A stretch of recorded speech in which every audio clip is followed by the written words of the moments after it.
Hi, everyone. Hi, it's Lisa. I just wanted to do a quick jump on here real quick and do a bonus day. I know that we are at the end of our 5-day challenge. I hope you liked it as much as I did. I really, really liked it. I got a lot of feedback. I love that. You guys are doing wonderful. I'm so glad that I can help you. So today I just wanted to talk briefly about, and I promise it's going to be brief this time. I wanted to talk about in-laws. A lot of times it's not your family that's the issue, it's your in-laws, and that could cause problems in and of itself. So why don't I just want to do some real quick and let's talk about them for just a little bit.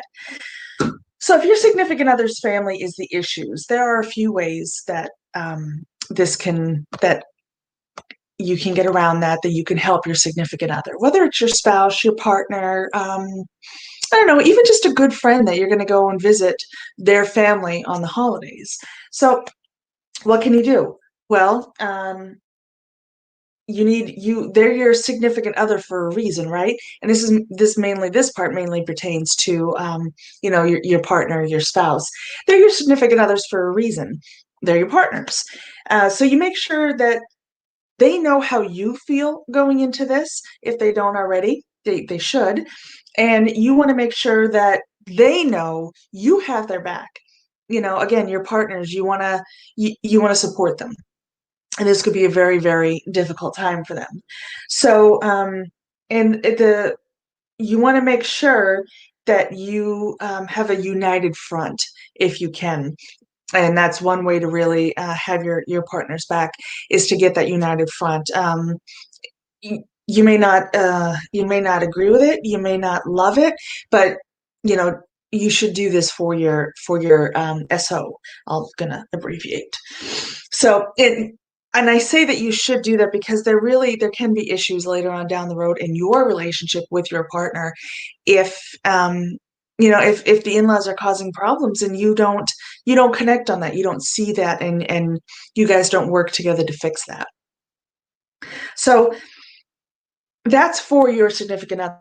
So what's going to happen with you during this time? What does happen with you during this time?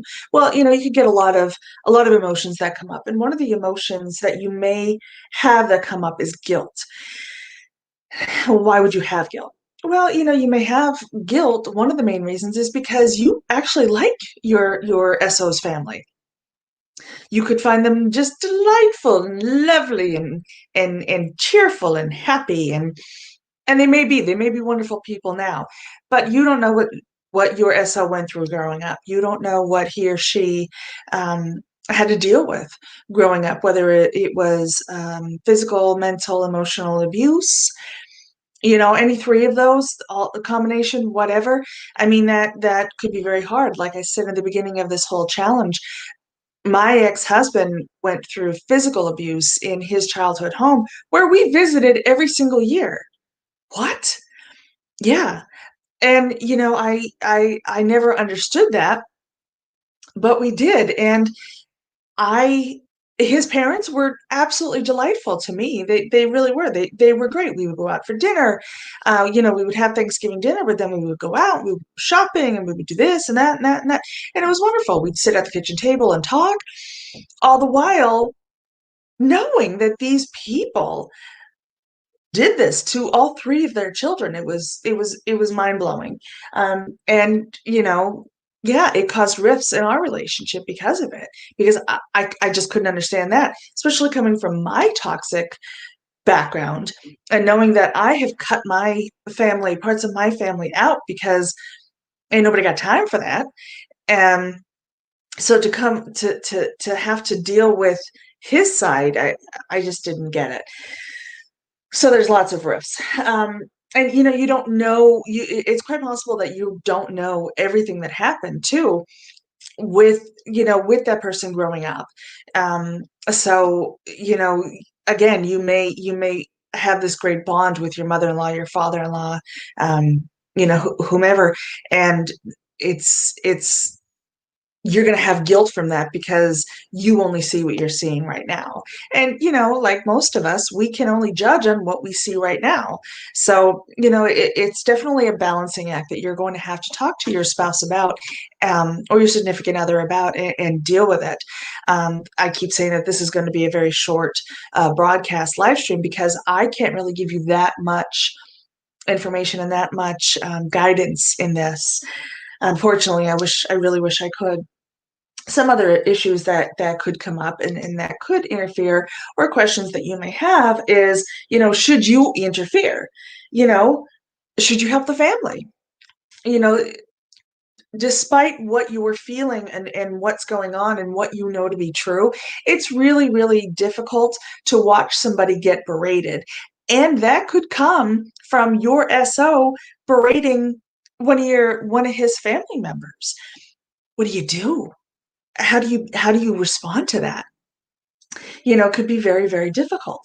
Do you speak up and do you tell them what you think? Hey, I know what you did to my husband. I know what you did to my wife, whatever. Um, and I don't fucking like it. I don't want to, and I know myself, I wanted to say this many times, like, I know who you are. You're a dick, kind of thing. And use that bad word. Um, and it's, you could very well want to do that. Should you? I don't know. This is all stuff that you need to have that united front on.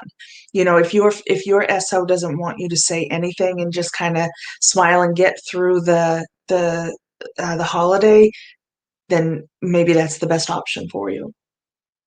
Do you consider both sides of the argument? Normally, yes, in any situation, you would consider both sides of an argument. Of course, who wouldn't? We're all adults. We all make up our own minds. But in these circumstances, do you not take, but do you listen to both sides? So again, it's something that you need to think about. You need to understand that maybe you really shouldn't. Maybe it's for the best that you don't. And like I said, unfortunately, I can't really give you any great advice here because I just don't have it. Every single situation is different. Every single family is different. So I can give you individual advice, but as a whole like this, it's best to talk to your significant other. And it could be a very difficult conversation to have. But in the end, it's going to be for the best. It's gonna help you both. It's going to help your relationship. Because of all the things that I've talked about going through this challenge, the in-laws might not know, excuse me, might not realize they're doing it. It's always a possibility.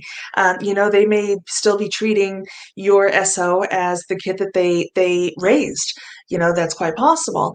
Then those two things are not terrible by themselves. So, I mean, there could be other factors at play here. So, do you say something?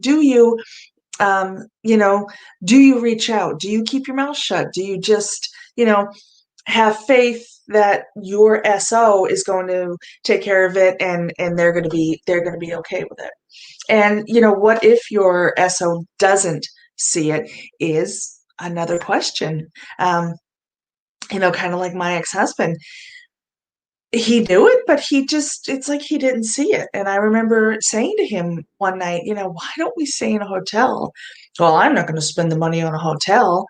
I would rather spend the money on a hotel than use, you know, my mental energy to deal with this. I just didn't get it. But, I tried to do what was best. So, but it is a touchy subject, and if your spouse doesn't see it, and perhaps it's something you need to discuss before the holiday gets here, before anybody comes to your house, you go there, you do virtual, whatever you're going to do, maybe this is the time to sit down and say, look, I've been with you for X amount of years, and I see this every single year. So, let's sit down and let's talk about this.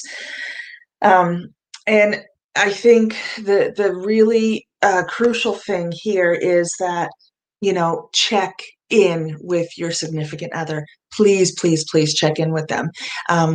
We're all really great at hiding emotions, licking our wounds, self-medicating, like we've talked about, doing all those things. So please check in with them, see how they're doing. do they want to leave early? Do they want to go get a bite somewhere? Do they want to, take a walk? Do they want to, just check in with them, see how they're doing? Um, because like I said, they may not see what you see. And, that's really, you really got to remember that too, because you're coming in with different eyes than they have. Like remember me saying that they're in the weeds, they're in the mud, and they don't see it because it's very normal to them. Toxicity can be very, very normal and can be normalized, especially if you've grown up with it. If your parents give you nothing but grief, then that's love to you. But when you're somebody else that actually does care about you, sees that, hopefully they'll say something. So that's really it. That's it for this round. Like I said, I can't really give you too much information because every situation is different. Every relationship, that partnership is different. Every family is different. So then when you throw those two things in together, the outcomes are just, infinite. So what I do want to remind you of, though, is that if you have the issues and you want to get personalized help, please, please, please reach out to me.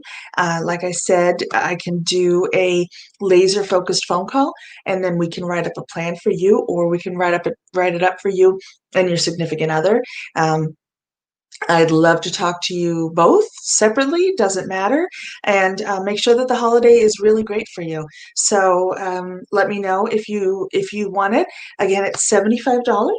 It is normally the phone call itself is 150. So this is my offer, my special offer for this challenge. It will be going on till Monday, and that's it.